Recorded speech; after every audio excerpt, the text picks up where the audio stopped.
Hello, my name is Alyssa Paduano, and I will be discussing the question, why is acquiring a completely new principality so difficult? I will be focusing on the analysis of Machiavelli's examples of different rulers and their stories in chapter 6 of The Prince. The first story that Machiavelli references is the story of Romulus and his twin brother Remus. Romulus and Remus were born to Rhea Silvia, which was the princess of Alba Longa, Italy.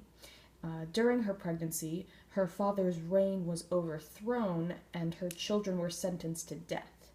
However, having pity for the twins, the servant assigned to the task of killing the children spared their lives and left them in the woods, where they were raised by wolves.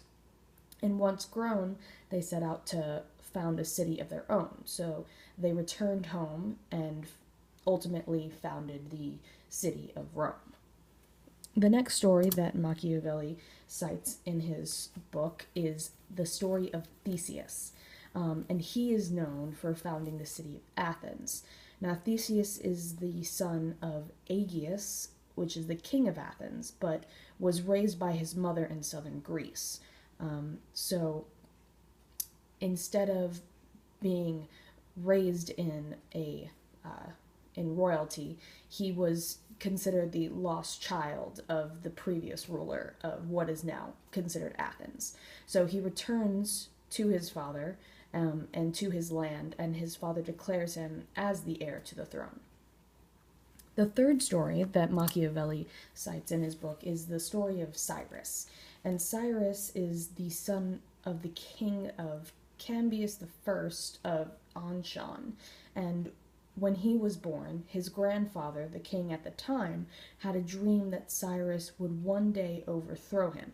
So he ordered that the baby and the princess who was impregnated with him be left in the mountains to die.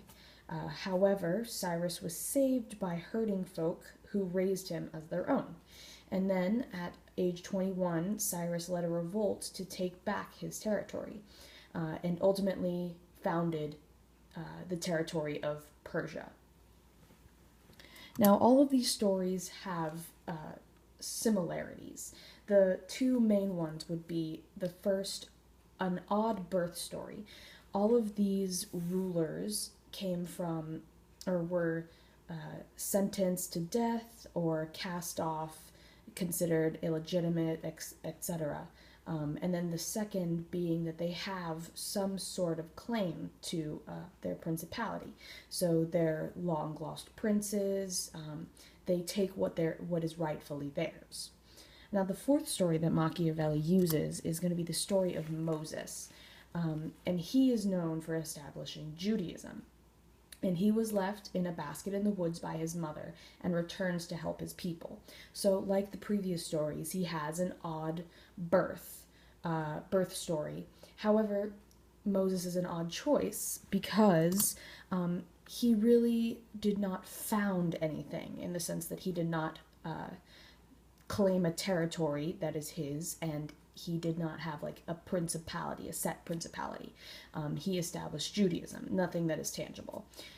The other princes also, something that is odd about Moses is that the other princes got their motives from their own thought when Moses received his order from God.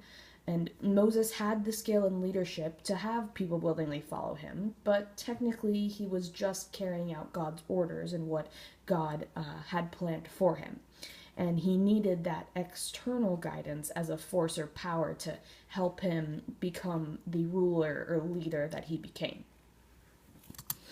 And the incorporation of Moses is something very interesting because ultimately it exemplifies what Machiavelli is saying. And it really means that rulers triumphed on their strength of their own skills and powers rather than their fortune.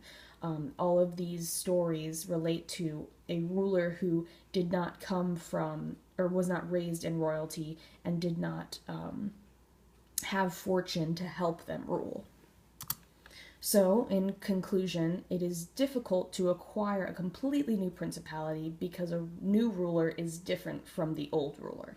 A prince who inherits an old order will not face resistance toward their rule and ultimately have an easy rule for their own.